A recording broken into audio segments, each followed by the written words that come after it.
आपका स्वागत है स्टडी डायनेमिक्स में। और आज के वीडियो में हम लोग 15 अगस्त के करंट अफेयर को डिस्कस करने वाले हैं। Before that, wish you very happy independence day. आप सभी को इंडिपेंडेंस डे की हार्दिक बधाई। तो स्टार्ट करते वीडियो। स्टार्ट करते सबसे पहले देखते हैं हेडलाइन से। तो पहला हेडलाइन है आपका सुप्रीम कोर्ट के लेके, ठीक है, रिजर्व किया उन्होंने ऑर्डर को। अगर आप लोगों ने न्यूज़ अगर देखा हो तो रिसेंटली आपको स्ट्रे डॉग्स को लेके काफी सारी न्यूज़ में आ रही थी कि चीजें जो जिस तरह से उन्होंने बोला था कि कुछ एरिया को खाली करने के लिए बोला गया था वहां से। तो उन सारे चीजों पे अभी क्या किया गया, स्टे लगाया गया। लेट्स सी आगे क्या आता है इस पे। नेक्स्ट न्यूज है आपका, government announce the gallantry award. तो आज की न्यूज में हम लोग गैलेंट्री अवार्ड के बारे में देखने वाले कि कब स्टार्ट हुआ था और इसमें कितने कितने टाइप्स के आपके गैलेंट्री अवार्ड्स होते हैं। सो फर्दर इसको देखने वाले। नेक्स्ट आपका हेडलाइन है कि 79th इंडिपेंडेंस डे आपका इस बार। तो ये भी आपको एग्जाम में पूछा जाता है कि कौन से नंबर का इंडिपेंडेंस डे था। तो 79th नंबर का इंडिपेंडेंस डे है। और इस पे आपको जो प्रेसिडेंट है उनका क्या आने वाला है, एड्रेस होने वाला है। तो इसमें जो आपको पीआईबी पे जो भी चीज़ें आएगी उसको मैं नेक्स्ट जो आपको आज जब एड्रेस हो जाएगा उसके बाद मैं उसको नेक्स्ट वीडियो में कवर करके बताऊंगी, क्योंकि उससे भी क्वेश्चन आपको आते हैं। नेक्स्ट है आपका nation observer partition horror remembrance day, ठीक है। तो ये भी पूछा जाएगा कि ये दिन आपको कब सेलिब्रेट होता है। तो ये 14 अगस्त को होता है। और क्यों किया जाता है, तो homage to all those who sacrifice their life during the partition in 1947। तो इन सारी चीज़ों को होमेज देने के लिए, ठीक है, श्रद्धांजलि देने के लिए ये डे को सेलिब्रेट किया जाता है। European leaders urge US president Trump to not to strike, ठीक है, यूनिलेटरल यूक्रेन। तो यूरोपियन लीडर्स जो आपको यूरोपियन यूनियन के जो, क्योंकि इन्होंने इनको मना किया कि इसको यूएस के प्रेसिडेंट को कि आप अलग से अलग रसिया से और अलग अलग से यूक्रेन से इस तरह से मीटिंग नहीं कर सकते, क्योंकि ये जो आपका बायोलेटरल चीज़ें हैं और इवन जो है ग्लोबल प्रॉब्लम है, क्राइसिस चल रहा है, तो इसको एक साथ देखने की बात की गई है। और ये 1-to-1 मीटिंग जो है वो कहाँ पे होने की बात हो रही है, अलास्का में होने की बात हो रही है। नेक्स्ट न्यूज़ है आपका हैवी मानसून रेन, ठीक है। अभी बहुत सारे अगर आपने देखा है तो नॉर्दर्न स्टेट में, इसके अलावा अगर आपने देखा तो ईस्टर्न पार्ट, जैसे कि बिहार में कल ही मैंने आप लोग को दिखाया था, रिवर सिस्टम के बारे में कवरेज करवाया था कि कौन कौन सा रिवर की वजह से नॉर्थ बिहार में आपको जो फ्लड जैसी सिचुएशन हो रही है। इवन पंजाब जो है, हिमाचल प्रदेश, उत्तराखंड उत्तराखंड में तो आपको आपने देखा कि धाराली जो आपका एरिया है, जो कि आपका कहाँ उत्तरकाशी वाले एरिया में लाई करते हैं, वहां पे भी आपको जो फ्लड आया हुआ था। तो ये सब चीजें मैंने ऑलरेडी आपको बताया हुआ है। तो देखते हैं जो पहला न्यूज है आपका, प्रेसिडेंट एड्रेस करेंगे 79th इंडिपेंडेंस डे को। तो उससे पहले उनका कुछ स्टेटमेंट है जो कि हम लोग देख लेते हैं। जिन्होंने उन्होंने दो चीज इसमें बात की है। एक तो पहला है कि आपको शुभांशु शुक्ला के बारे में बात किया गया, तो वो आपको एक्सियम फॉर्मेशन से रिलेटेड है, तो वो एक्सियम फॉर्मेशन क्या है वो भी देखेंगे। और नेक्स्ट है आपको गगनयान से। तो अगर ऐसे ही आपको स्टेटमेंट में जो वर्ड यूज होते हैं या फिर आपको किसी पर्टिकुलर पर्सनैलिटी के बारे में यूज होता है तो क्वेश्चन बनने के बहुत प्रोबेबल चांसेस होते हैं। तो पहला देखते हैं आपका शुभांशु शुक्ला का, ठीक है। वो आपका ये जो है वो कहाँ से बिलोंग करते हैं, आपको उत्तर प्रदेश से बिलोंग करते हैं। और इसके अलावा जो ये कौन से मिशन के लिए गए थे, एक्सियम 4 मिशन के लिए गए थे। और ये जो एक्सियम 4 मिशन है ये इंटरनेशनल स्पेस स्टेशन से रिलेटेड था, ठीक है, जहाँ पे इन्होंने 18 डेज स्पेंड किए थे, 18 दिन यहाँ पे इन्होंने बिताए थे। कहाँ पे, इंटरनेशनल स्पेस स्टेशन में। और ये मिशन किसका था, नासा का था। अब इसमें एक तो क्वेश्चन आपके जो अभी फिलहाल कुछ एग्जाम्स हुए थे वहां पे पूछे गए थे कि कौन कौन सी कंट्री के साइंटिस्ट इसमें आपको थे, ठीक है। तो पोलैंड, हंगरी और यूएसए और इंडिया के आपको साइंटिस्ट थे, जिसमें इंडिया को कौन रिप्रेजेंट कर रहे थे, यहाँ पे शुभांशु शुक्ला कर रहे थे। और ये 43 ईयर के बाद ऐसा हुआ कि कोई जो इंडियन जो है वापस से आपको स्पेस में गए। अगर पूछा जाए कि पहले फर्स्ट इंडियन जो आपको स्पेस स्टेशन गए हुए थे, स्पेस में गए हुए थे, वो कौन थे, आपको राकेश शर्मा थे, फर्स्ट इंडियन थे। और इनके बाद जो है ये शुभांशु शुक्ला गए। तो शुभांशु शुक्ला जो ये आपको इंडियन एयरफोर्स में भी उन्होंने काम कर रखा है, ठीक है, इवन जो आपको इसरो से भी रिलेटेड है। तो ये हमें याद रखना है कि एक्सियम 4 मिशन किसका है, नासा का है, ठीक है। और ये आपको स्पेस स्टेशन से रिलेटेड है। नेक्स्ट जो न्यूज़ है वो आपका इसी में यहाँ पे लिखा हुआ गगनयान के बारे में लिखा हुआ। अब ये गगनयान जो है वो एक्सपेक्टेड डेट तो बताया जाएगा कि 2026 तक ये लॉन्च किया जाएगा, बट ये आपको है क्या, ठीक है। ये first human space flight programme है, जो कि इंडिया इंडिजीनियस प्रोग्राम है इंडिया का। इंडिया अपने जो है वो अपनी जो उनका खुद का जो इंडिजीनियस टेक्नोलॉजी है उसके बेसिस पे ये चीज़ को करने की कोशिश करिए। पर इसमें कुछ कवरेज बताया गया, जैसे कि 400 किलोमीटर जो है लो अर्थ ऑर्बिट तक जाने की बात की गई है। और ये 3 दिन का मिशन होने वाला है। और ये मिशन किसका है, ये इसरो का मिशन है। तो हमें ये याद रखना है कि first human space flight programme है। इसके अलावा लो अर्थ ऑर्बिट से रिलेटेड है, आपका 3 डेज मिशन होगा। और इसरो जो है ये आपको कंडक्ट करवा रहा है, 2026 तक ये होने को है। लेट्स सी क्या होता है। इसमें एक और टर्म आपको यूज है, ठीक है, वयुमित्रा, ठीक है। ये आपको फीमेल रोबोट है जो जिसका यूज हो जाएगा, यूज किया जाएगा किस चीज में, गगनयान मिशन में। तो ये आपको वैसे ऑलरेडी एग्जाम, वन एग्जाम में आपको ये क्वेश्चन आ चुका है। फिर भी आप याद रखना, और एक्सपेक्टेड डेट है अभी 2026। नेक्स्ट न्यूज़ आपका पार्टीशन हॉरर रिमेम्बरेंस डे। तो ये डे आपका 14 अगस्त को होता है, ये याद रखना आपको। जो पार्टीशन आपको हुआ था 1947 में, उसकी वजह से जो आपको लॉस हुए थे, ठीक है, दोनों साइड, इंडिया पाकिस्तान दोनों साइड जो आपको लॉसेस हुए थे, उन सारी चीज़ों को याद किया जाता है और उनको होमेज जो को श्रद्धांजलि देने की बात की जाती है। ये होता कब है आपको? 14 अगस्त को होता है। यहाँ पे एक न्यूज़ चीज़ है आपका फ्लैग कोड, ठीक है। तो हमें याद रखना है कि अगर पूछा जाए कि आपको फ्लैग कोड कौन सी ईयर का हम लोग अभी जो है यूज़ करते हैं, तो वो 2002 का यूज़ करते हैं, ठीक है। जिसमें आपको किस तरह से आपको फ्लैग को यूज़ करना है, किस तरह से आपको रिस्पेक्ट पे करना है। इवन जो अगर आप लोगों ने फंडामेंटल ड्यूटी पढ़ा है, तो फंडामेंटल ड्यूटी का जो आपका पहला ड्यूटी है वो आपको फ्लैग फ्लैग से रिलेटेड ही है। तो याद रखना आपको जो आपका 51 ए आर्टिकल है, उसमें भी आपका जो है फ्लैग के बारे में मेंशन है। इवन जो 2002 का है, उस एक्ट में भी किस तरह से चीज़ों को फ्लैग कोड एक्ट याद रखना है। नेक्स्ट न्यूज़ है आपका स्पोर्ट्स सेक्शन से, 1972 मुनिच ओलंपिक्स हॉकी ब्राउन्स मेडलिस्ट, ठीक है। तो 1972 के जिन्होंने जीता था ओलंपिक में हॉकी में, ठीक है, ब्रॉन्ज मेडल जीता था, ये कौन थे आपको? जो आपको टेनिस प्लेयर हैं लेंडर पेस, ठीक है, उनके फादर हैं वीसी पेस, ठीक है। इनका क्या हो गया, निधन हो गया कहाँ पे? कोलकाता में। तो एक पर्सनैलिटी में आपको हो सकता है कि क्वेश्चन पूछा जाए कि जो डॉक्टर वीसी पेस थे वो आपको कौन से स्पोर्ट्स से रिलेटेड थे। सबसे पहले तो यही याद आपको रखना है, हॉकी से रिलेटेड है, ठीक है। दूसरा, इन्होंने इनका कॉन्ट्रीब्यूशन किया तो मुनिच ओलंपिक्स में इन्होंने ब्रॉन्ज मेडल जीता था, ये बहुत पुराने लंबे समय की बात है, ठीक है। नेक्स्ट यहाँ पे जो एक और चीज़ न्यूज़ में है वो है आपका, इनकी जो डेथ हुई है वो लंबे समय से पार्किंसन डिजीज से क्या कर रहे थे, सफर कर रहे थे, ठीक है।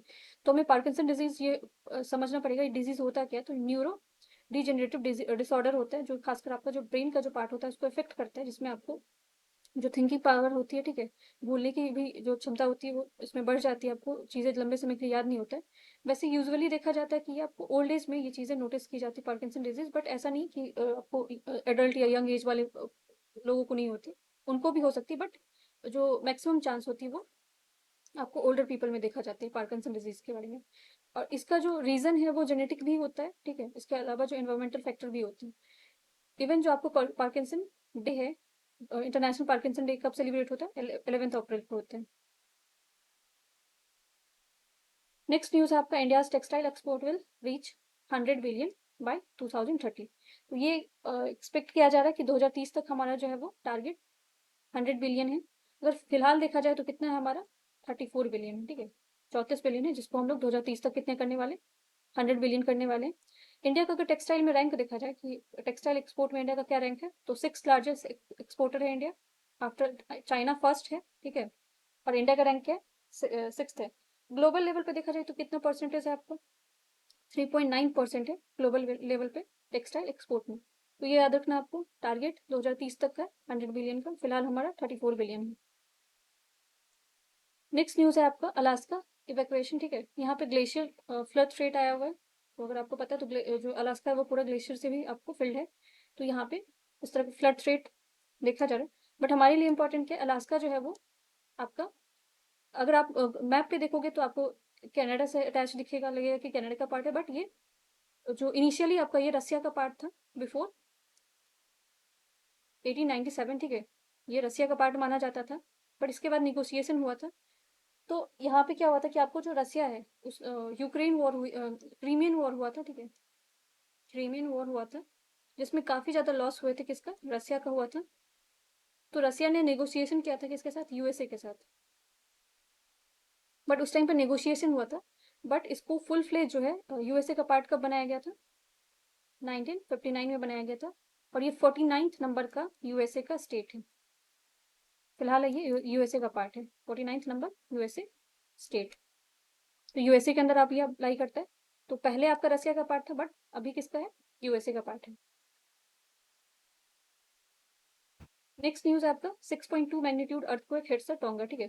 तो टोंगा जो है आपका वो अंडर वाटर वॉल्केनो के लिए बहुत ज़्यादा फेमस है। यहाँ पे वॉल्केनो बहुत ज़्यादा था, क्योंकि आपको साउथ पैसिफिक ओशन में लाई करता है। तो पैसिफिक ओशन वैसे भी आपको जो है रिंग ऑफ जो है वॉल्केनो भी बोला जाता है, बहुत ज़्यादा आपको वॉल्केनो आता है। बट यहाँ पे हमारे लिए इंपॉर्टेंट है कि टोंगा जो आपको कंट्री कहाँ पे है, क्योंकि आपको स्टैटिक में क्वेश्चन यहाँ से बन सकते हैं। तो ये पॉलिनेशिया कंट्री में कंसिडर्ड होता है। और यहाँ पे आपको जो जितने भी पॉलिनेशिया कंट्री है उसमें आपको सिंगल अभी तक मोनार्की, ठीक है, यहाँ पे आपको किस तरह का मोनार्कियल गवर्नमेंट है? इसके अलावा जो ये टोंगा आपका ये आइलैंड है, ठीक है, आइलैंड कंट्री है, इसमें 170 आइलैंड है, टोटल 170 आइलैंड है, लेकिन सारे आइलैंड पे लोग रहते नहीं है आपको, ठीक है। कैपिटल इसका क्या है, नूकू एलोफोर, ठीक है। तो फिर से एक बार देख लेते हैं। टोंगा जो है आपका कहाँ पे, साउथ पैसिफिक ओशियन में है, पॉलिनेशिया कंट्री का पार्ट है। गवर्नमेंट किस तरह की है यहाँ पे, डेमोक्रेटिक नहीं है, मोनार्की है। और 170 आइलैंड से ये कंट्री बना हुआ, कैपिटल नोको एलोफोर, ठीक है। और यहाँ पे अभी आया क्या था रिसेंटली आपको, अर्थक्वेक आया था। अब यहाँ पे जो कुछ अवार्ड आपको दिए गए हैं, ठीक है। तट रक्षक मेडल दिया गया किनको, 5 इंडियन कोस्ट गार्ड को दिया जाएगा, ठीक है, on the eve of 79th independence day. तो याद रखना आपको कितने, क्योंकि मेडल्स पूछे जाते हैं, नंबर पूछे जाते हैं कि कितने दे गए थे। तो टोटल 5 दिए गए थे, किनको दिए जाएंगे, इंडियन कोस्ट गार्ड को। तो इंडियन कोस्ट गार्ड जो, उसके बारे में भी देख लेते हैं स्टैटिक पोर्शन में कि क्या है आपका। ये मिनिस्ट्री ऑफ डिफेंस के अंदर आता है, ठीक है, होम अफेयर के नहीं अंदर नहीं आता, याद रखना आप लोग, मिनिस्ट्री ऑफ डिफेंस के अंदर आता है। जो इंडियन कोस्ट गार्ड का हेडक्वार्टर है, बहुत सारे लोग कंफ्यूज हो जाते हैं, उनको लगता है चेन्नई होगा या फिर आपको कोलकाता समझ लेते हैं, बट इसका हेडक्वार्टर कहाँ पे, न्यू दिल्ली में है। इंडियन कोस्ट गार्ड का हेडक्वार्टर न्यू दिल्ली में है। और ये बना कब था, स्टैब्लिश कब हुआ था, 1978 में आपको इंडियन कोस्ट गार्ड बना हुआ था। तो अभी अब इसको तटरक्षक मेडल 5 लोगों को दिया गया। यहाँ पे आपको कुछ नाम दिए गए, जैसे कि अंकित शर्मा, ठीक है, राजकमल अत्री, ठीक है, तो ये 2 नाम आप, इसके अलावा यहाँ पे श्रीनिवास गडम, ठीक है।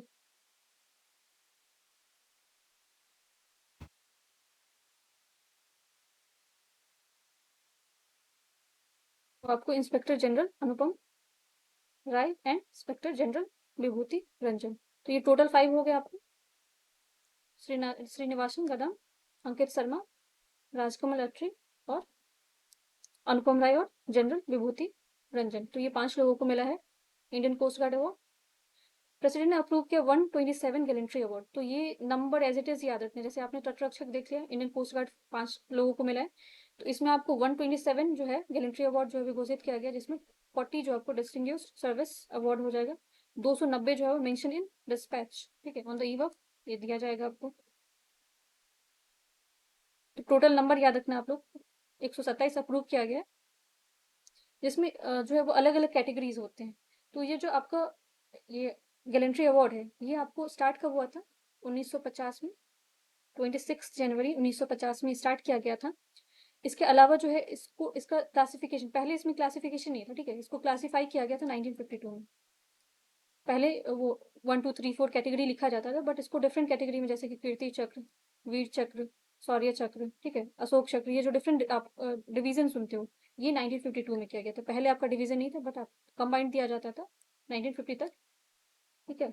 तो इसमें देखते हैं किस जैसे कि 4 कीर्ति चक्र मिलेगा, ठीक है, 15 लोगों को वीर चक्र मिलेगा, 16 लोगों को शौर्य चक्र और 2 बाटू सेना मेडल्स गैलेंट्री, 59 सेना मेडल्स गैलेंट्री, 6 जो है नाउ सेना मेडल, और 26 वायु सेना मेडल, 7 सर्वोत्तम युद्ध सेवा मेडल, 9 उत्तम युद्ध सेवा मेडल, और 24 युद्ध सेवा मेडल। जिसमें आपको सारे मेडल्स आप नहीं याद रख सकते, 127 नियरली इम्पॉसिबल है, किसी को नहीं याद रखने वाला रहने वाला है। तो आपको कीर्ति चक्र जो है, जो कि 4 है, ये आपको 4 लोगों का नाम, आपको जो 4 जिनको भी मिला है, उनको आपका नाम याद रखना पड़ेगा। 15 वीर चक्र, ये भी आपको नहीं याद रखना, तो ये आपको मोस्ट प्रोबेबल जो है कीर्ति चक्र, ये आपको पूछा जा सकता है। तो देख लेते हैं किनको किनको मिला है ये। इसमें आपने देखा कि 150 पर्सनल ऑफ इंडियन आर्मी है, 5 जो है आपको इंडियन नेवी से है, और 167 इंडियन एयरफोर्स से, और 3 बॉर्डर रोड्स डेवलपमेंट बोर्ड से। तो ये आपको डिफरेंट जो आपको बटालियन से, उसमें भी क्लासीफाई किया गया। उसके अलावा अगर आपने देख लिया तो ये क्लासिफिकेशन अलग से भी है। कीर्ति चक्र देख लेते हैं, तो ये कैप्टन लालरी नानवा को मिला है, ठीक है, साइलो, ये आर्मी से हैं, स्पेशल फोर्स, ठीक है। इसके अलावा लेफ्टिनेंट शशांक तिवारी को मिला है, ये भी आर्मी से हैं, सिक्किम स्क्वाड से, आर्मी से, तो ये चारों नाम आपको याद रखना है, पर चारों नाम से आपको पूछा जा सकता है। लांस नायक मीनाक्षी सुंदरम, ठीक है, ये भी आपको आर्मी से हैं, और ये आपको आर्टिलरी राष्ट्रीय राइफल से रिलेटेड हैं। सिपाही जंजाल प्रवीण प्रभाकर, इनको भी आपको क्या मिला, कीर्ति चक्र मिला, ये भी आपके आर्मी से। तो ये चारों नाम याद रखें, कीर्ति चक्र से आपको कौन कौन से नाम है, चारों नाम। और इसके अलावा देखा जाए तो 15 आपको किनको मिला है, वीर चक्र, और 16 शौर्य चक्र। तो 4 कीर्ति चक्र याद रखना, ये आपके एग्जाम में पूछे जा सकते हैं। अब देख लेते कुछ स्टैटिक क्वेश्चन भी इसका देख लेते। एक तो क्लासिफिकेशन ऑर्डर ऑफ प्रेसिडेंस आपको पूछा जाता है कि कौन सा मेडल सबसे हाईएस्ट है, कौन सा आपका सेकंड हाईएस्ट है। तो जो परमवीर चक्र है आपको वो सबसे हाईएस्ट माना जाता है गैलेंट्री अवार्ड में। उसके बाद जो सेकंड नंबर पे आपका आता है अशोक चक्र आता है। अशोक चक्र के बाद कौन सा आता है, महावीर चक्र आता है। महावीर चक्र के बाद आपका कीर्ति चक्र आता है, जो आप लोगों ने देखा 4 लोगों को मिला, ठीक है। उसके बाद वीर चक्र आता है, फिर शौर्य चक्र आता है। तो ये क्रोनोलॉजी एज इट इज याद रखना आप लोग। पूछा जा सकता है कि हाईएस्ट गैलेंट्री अवार्ड कौन सा होता है, तो परमवीर चक्र होता है। अगर सबसे पूछा जाए कि सबसे पहले जो थे किनको मिला हुआ था परमवीर चक्र, तो ये मेजर सोमनाथ शर्मा को मिला हुआ था। ये क्वेश्चन बहुत बार आपके एग्जाम में आया हुआ है। और ये जो आपको पहला जो अवार्ड दिया गया था ये 26 जनवरी 1950 में ये स्टार्ट किया गया, स्टेब्लिश किया गया था। और इसका क्लासिफिकेशन 1952 में किया गया था। अगर पूछा जाए कि only women to win a gallantry award, तो ये किनको मिला हुआ था, मेजर मिताली मधुमिता को। तो ये भी याद रखना। यंगेस्ट परमवीर चक्र किनको मिला हुआ था, तो योगेंद्र सिंह यादव को मिला हुआ था।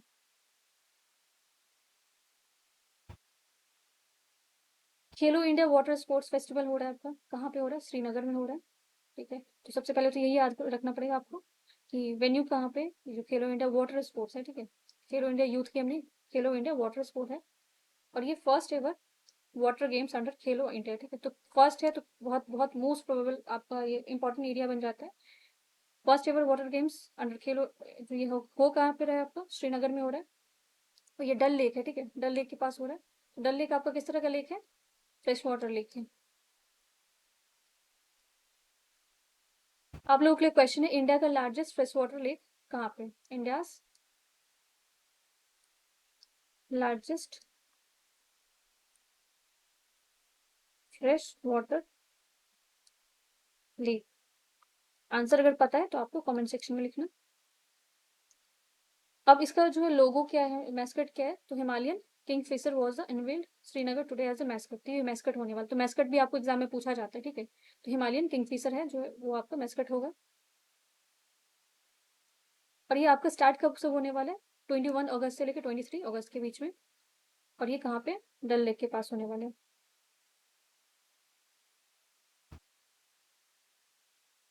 अगर पूछा जाए कि फर्स्ट एवर खेलो इंडिया बीच गेम्स, तो जैसे कि अगर वाटर गेम देखा जाए तो आपको याद रखना है कि तो श्रीनगर में हो रहा है। अगर पूछा जाए कि फर्स्ट एवर खेलो इंडिया बीच गेम्स कहाँ पे हुआ, तो ये डीयू में हुआ था, ठीक है।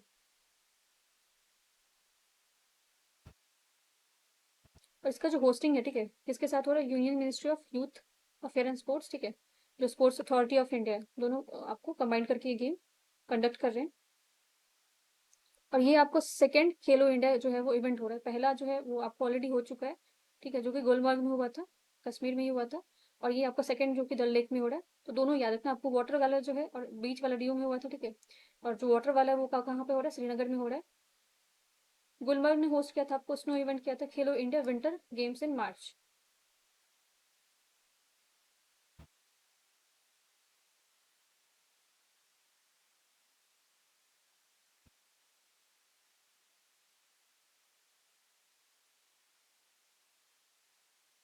लोगो देख लिया आप लोगों ने, क्या है आपका, किंगफिशर है, ठीक है, हिमालयन किंगफिशर है। अब ये जो है लोगो जो है वो किस चीज को रिप्रेजेंट करते हैं, featuring a shikara gliding of Dal lake, snow capped mountain, pine trees. ये सब आपका फीचर है कहाँ पे, श्रीनगर का। स्नो कैप्ड माउंटेन है, pine trees, beauty of the Kashmir show किया जाएगा, ठीक है। ये सब आपको इस तरह से दिखाया जाएगा। ये भी याद रखना, Gulmarg has already become the winter game capital of the country. तो ये आपको क्वेश्चन पूछा जा सकता है कि विंटर गेम जो है वो कैपिटल किसको बोला जाता है, खेलो इंडिया का। तो गुलमर्ग को बोला जाता है। और डल लेक जो है वो क्या बन जाएगा आपको, sports hub, water sports hub of the India. तो ये दोनों चीजें आप लोग याद रखना। नेक्स्ट न्यूज है आपका, इंडियाज एक्वा नॉट्स डाइव। तो ये जो है वो 5000 metre in Atlantic, joining the elite nation. तो ये याद रखना कि कहाँ पे हमने 5000 एक्वानट्स जो अभी डाइव किया था, तो ये क्या था, अटलांटिक में। तो ये पहला क्वेश्चन है। दूसरा ये भी याद पूछा जा सकता है कितना किलोमीटर था ये, कितना मीटर था ये, तो 5000 मीटर था। नेक्स्ट न्यूज है आपका,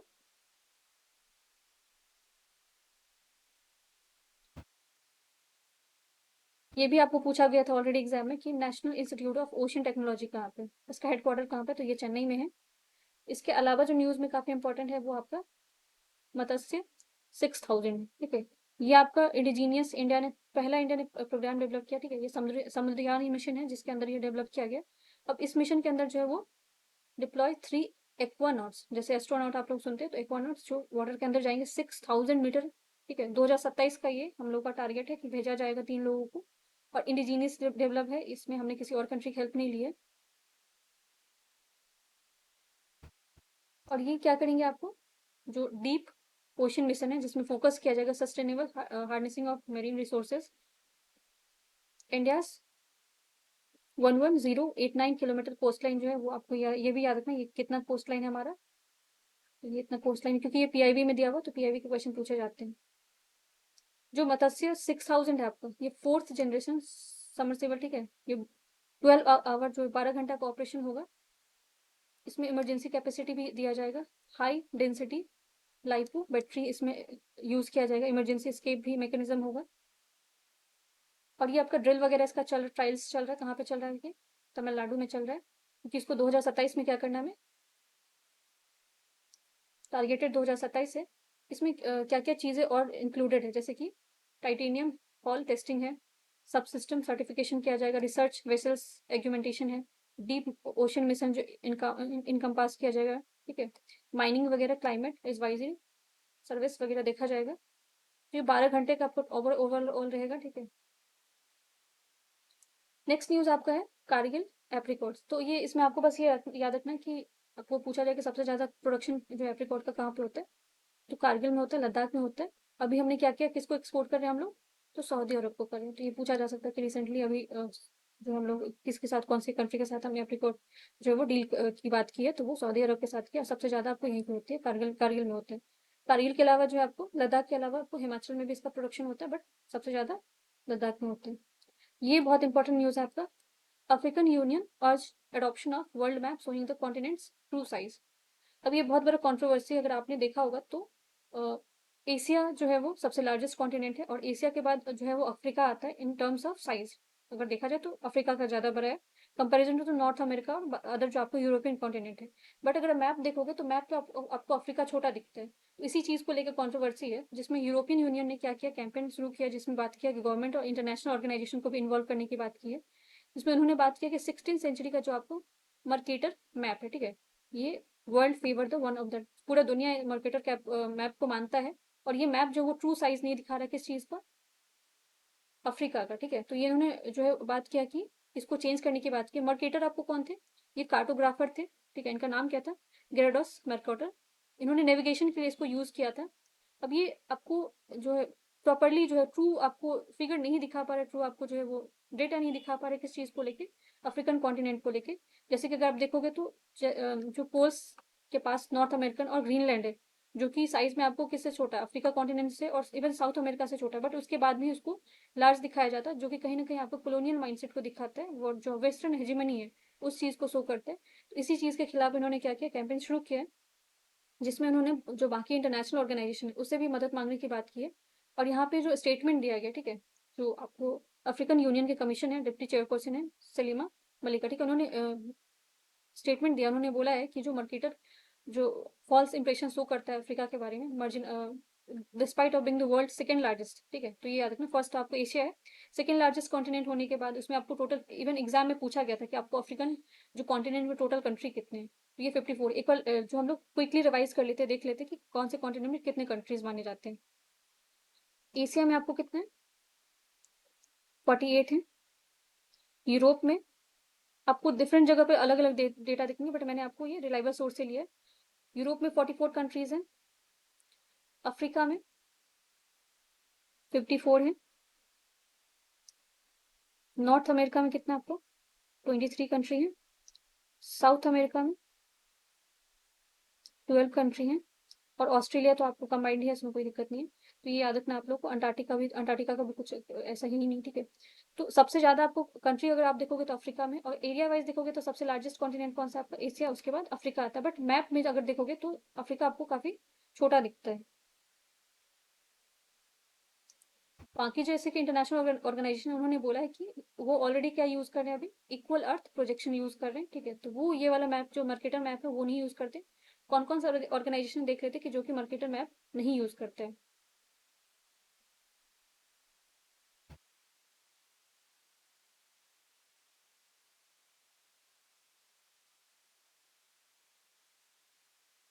जैसे कि आपको करेक्ट मैप के बारे में बात किया, जैसे वर्ल्ड बैंक ने और यूनाइटेड नेशन ने बोला है कि वो इक्वल अर्थ मैप यूज करते हैं और वो मर्केटर मैप को यूज नहीं कर रहे हैं।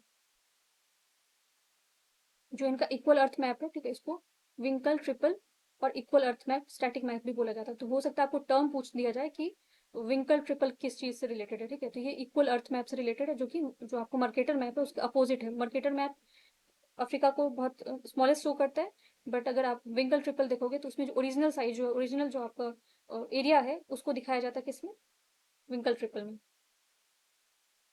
बाकी ऑर्गेनाइजेशन से भी जो है वो इन्होंने बात किया, जैसे कि यहाँ पे लिखा हुआ कैरिकॉम, ठीक है। तो ये करीबियन कम्युनिटी है, इन्होंने भी इस चीज़ के ऊपर जो है वो रेज किया, क्योंकि करीबियन जो है आपका साउथ अमेरिकन वाला जो एरिया था, साउथ अफ्रीका जो है, साउथ अमेरिका जो उसका पार्ट है।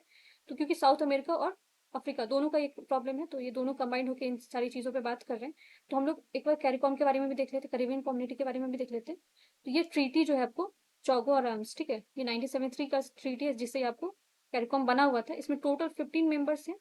इसका हेडक्वार्टर जॉर्ज टाउन गुआना में है, और इंडिया ने इसको रिकॉग्नाइज कब किया था, 2003 में किया हुआ था। तो इसमें आपको जो खासकर जो साउथ, जो अमेरिकन कंट्रीज हैं वो वाले एरिया आते हैं।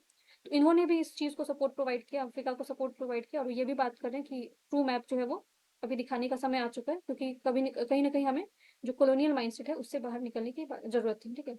सो ये आज का न्यूज़ था। आई होप आप लोगों को वीडियो पसंद आया। वीडियो पसंद आया तो वीडियो को लाइक कर सकते हैं और चैनल को सब्सक्राइब कर सकते हैं।